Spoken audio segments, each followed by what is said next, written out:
So hello, I am Siddharth Rai और ये video मैं स्टॉक मार्केट के बेसिक्स के ऊपर बना रहा हूँ क्योंकि मुझे बहुत से स्टूडेंट्स ने रिक्वेस्ट की है कि हमारे पास ऐसे काफी स्टूडेंट्स आए हैं जिन्होंने जो बिल्कुल बेसिक्स को भी कवर करना चाहते हैं, समझना चाहते हैं। तो मैंने सोचा कि पहले बेसिक्स के कॉन्सेप्ट्स को भी जरूर कवर कर लेना चाहिए जिससे कि हम सभी सेम प्लेटफॉर्म पर जरूर आ जाएं प्रोग्राम के शुरू होने से पहले। एंड ये वीडियो के बाद आई होप कि आपको छोटी छोटी जो बातें होती हैं, बेसिक्स होते हैं, वो समझ में आ जाएं। लेकिन फिर भी कोई डाउट्स हो तो आप हमें जरूर डीएम कर सकते हो। हम जल्दी से जल्दी मैं कोशिश करूंगा कि आपके डाउट्स को रिस्पॉन्ड कर सकूं। ठीक है, तो हम शुरू करते हैं। छोटी छोटी चीजों को हम सभी को कवर करेंगे इसमें। तो ये मैंने एक लिस्ट बना रखी है क्या क्या चीज हमें कवर करनी चाहिए। तो सबसे पहले हम देखते हैं कि स्टॉक मार्केट का प्रोसेस और पार्टिसिपेंट्स क्या क्या होते हैं, इसके अंदर कौन कौन इन्वॉल्व होता है और क्या प्रोसेस होता है इसका। देखो, सबसे पहली जो चीज है कि स्टॉक मार्केट में इन्वेस्ट करने के लिए क्या चीजों की जरूरत होती है। दो चीजों की जरूरत तो होती ही है, इनफैक्ट तीन चीजों की होती है। एक तो बैंक अकाउंट होता है, जो मैं अज्यूम करता हूँ कि सबके पास आजकल होता ही है। दो चीजें जो स्टॉक से रिलेटेड होती हैं वो होती हैं, एक तो डीमैट अकाउंट और एक होता है ट्रेडिंग अकाउंट। अभी डीमैट और ट्रेडिंग अकाउंट क्या क्या होते हैं। डीमैट अकाउंट तो देखो वो होता है जहां पर स्टॉक्स स्टोर होते हैं, टू स्टोर स्टॉक्स, सिर्फ ये काम होता है इसका। एक डिजिटल वेयर हाउस आप मान सकते हो कि जिसके अंदर जैसे बैंक अकाउंट होता है जहां पर हमारे पैसे पड़े होते हैं, ठीक है, उसी तरह से डीमैट अकाउंट होता है जहां पर हमारे शेयर्स पड़े होते हैं। जब आप बेच दोगे तो वो शेयर्स वहां से निकलकर किसी और के डीमैट अकाउंट में चले जाएंगे। और ट्रेडिंग अकाउंट होता है जहां से हम ट्रेड करते हैं, जहां से हम शेयर्स को लेते और बेचते हैं, to buy and sell stocks. ठीक है, तो डीमैट अकाउंट से ट्रांजैक्शंस नहीं होती।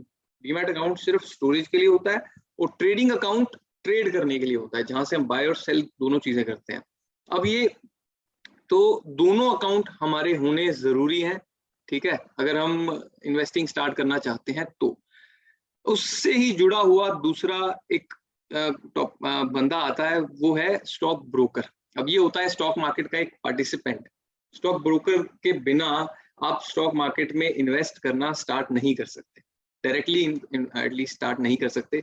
स्टॉक ब्रोकर होता है जैसे कि प्रॉपर्टी रियल एस्टेट मार्केट के अंदर ब्रोकर्स होते हैं, है ना, उसी तरह से स्टॉक मार्केट के अंदर भी ब्रोकर्स होते हैं। जैसे आपने शायद ज़ेरोधा का नाम सुना हो, अप स्टॉक्स का नाम सुना हो, ये इंडिया के सबसे बड़े स्टॉक ब्रोकर्स हैं।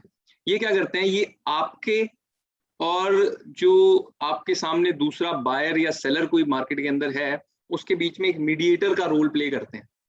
हम आगे समझेंगे कि कैसे। अब आता है स्टॉक एक्सचेंज क्या होता है। स्टॉक एक्सचेंज होता है पूरे मैकेनिज्म को संभालने वाली एक कंपनी। इंडिया में दो सबसे बड़े स्टॉक एक्सचेंजेस हैं, एनएससी यानी कि नेशनल स्टॉक एक्सचेंज और बीएसई यानी कि बॉम्बे स्टॉक एक्सचेंज। अब ये क्या करते हैं, देखो, जो भी स्टॉक मार्केट का पूरा मैकेनिज्म चलता है वो स्टॉक एक्सचेंज के निगाहों के अंदर चलता है। इसके लिए हम अलग पेज ले लेता हूँ आपको समझाने के लिए। जैसे देखो, हम इतने सारे इन्वेस्टर्स हैं, कोई राजस्थान में बैठा है, कोई दिल्ली में बैठा है, कोई जयपुर, कोई बैंगलोर में बैठा है। अब इतने सारे लोग कैसे काम कर सकते हैं?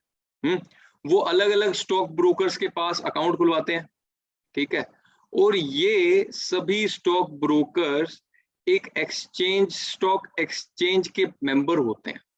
ये सभी स्टॉक ब्रोकर्स को स्टॉक एक्सचेंज का मेंबर बनना पड़ता है, जिससे कि इस बेंगलोर के बंदे ने मान लो कि कोई कुछ स्टॉक्स बाय करना चाहता है, ठीक है, और ये दिल्ली का बंदा अपने वही स्टॉक्स, मान लो रिलायंस के शेयर्स, ये बेंगलोर के अंदर कोई अरुण नाम का बंदा है, वो रिलायंस के स्टॉक्स बाय करना चाहता है, और यहाँ दिल्ली में कोई सूरज नाम का बंदा है, वो अपने रिलायंस के स्टॉक सेल करना चाहता है, ठीक है। तो वो कैसे होगा, अब ये अपना ऑर्डर प्लेस करेगा इस स्टॉक ब्रोकर के थ्रू, और सूरज अपना ऑर्डर प्लेस करेगा इस स्टॉक ब्रोकर के थ्रू जो दिल्ली में है।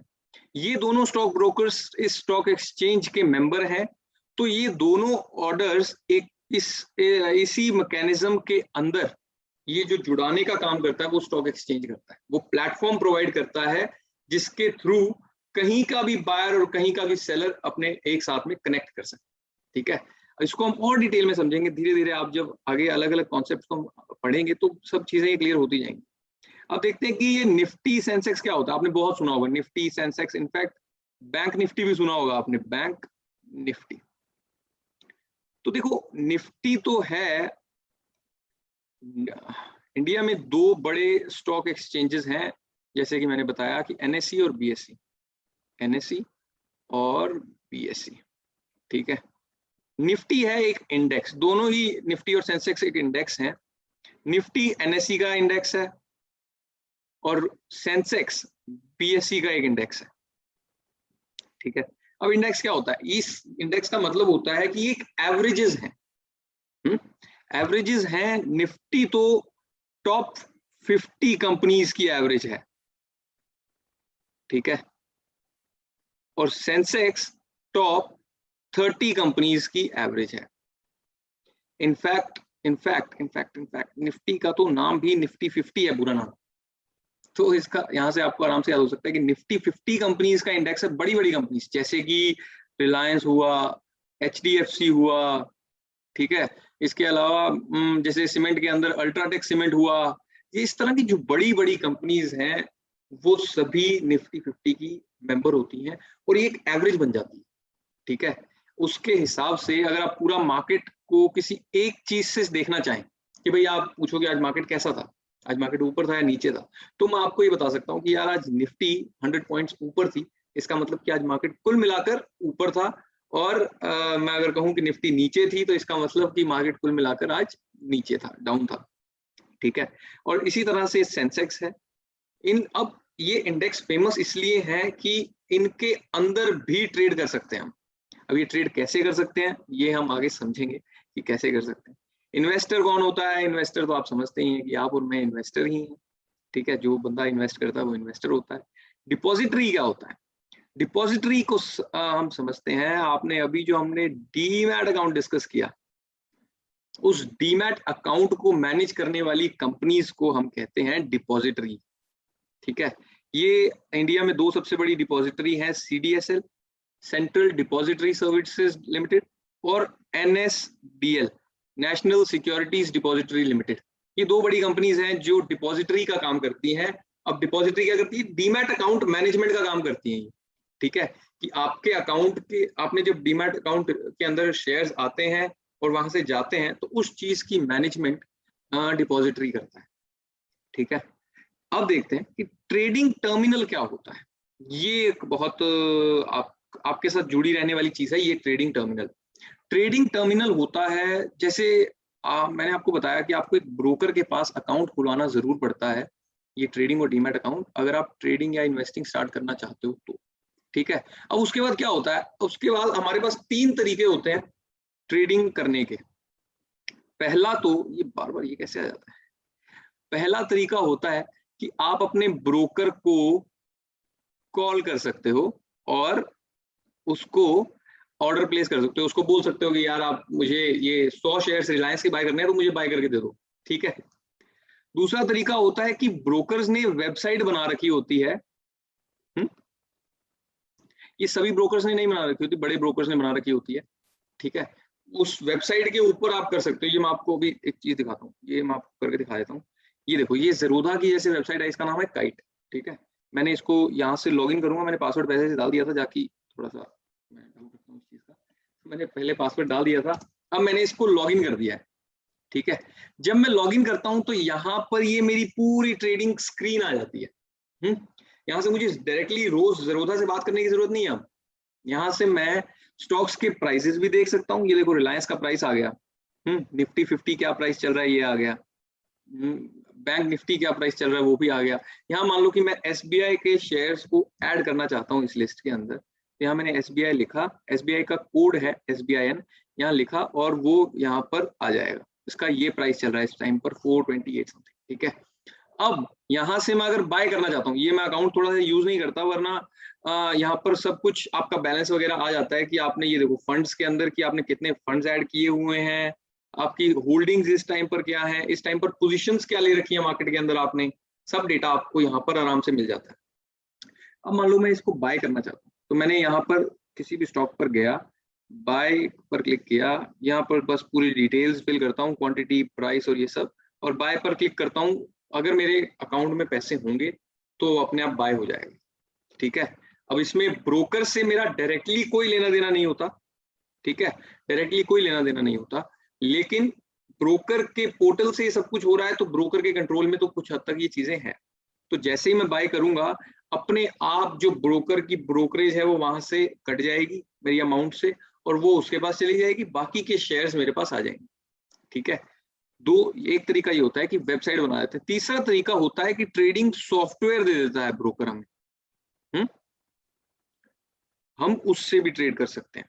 ट्रेडिंग सॉफ्टवेयर और वेबसाइट में बहुत बड़ा फर्क नहीं होता, बस ये होता है कि वेबसाइट आप कहीं से भी चला सकते हो, कहीं बैठे हो तो मोबाइल से भी लॉगिन कर सकते हो, बट सॉफ्टवेयर आपके एक स्पेसिफिक लैपटॉप या प्रोग्राम मतलब पीसी के अंदर होना चाहिए, उसके बाद ही आप कर सकते हो।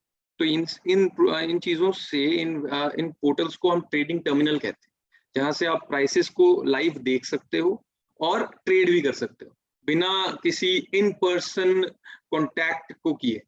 ठीक है, तो इस तरह से ट्रेडिंग की जाती है। अब आता है सेटलमेंट का प्रोसेस। सेटलमेंट का प्रोसेस बहुत एक इंटरेस्टिंग चीज है, और नए लोगों के लिए तो काफी इंटरेस्टिंग होगी। वैसे देखो, आप शेयर्स बाय करते हो तो क्या होता है, जैसे मैंने आपको बताया कि आप वहां से अगर रिलायंस के लिए या एसबीआई के लिए ऑर्डर प्लेस करते, तो ऐसा नहीं है कि वो बटन क्लिक करते ही आपके पास शेयर्स आ जाते, ऐसा नहीं होता।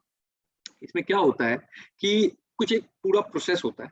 पहले मान लो कि आपने बाय किए शेयर्स, ऑर्डर प्लेस किया, बाय ऑर्डर प्लेस किया रिलायंस के 100 शेयर्स को बाय करने का। ठीक है, और शेयर्स का प्राइस चल रहा है 2000 रुपए का। ओके, तो आपको टोटल कितने रुपए लग गए? 2 लाख रुपए आपको देने पड़ेंगे आज। अब ये 2 लाख रुपए आज आपके अकाउंट से ब्रोकर ले लेगा।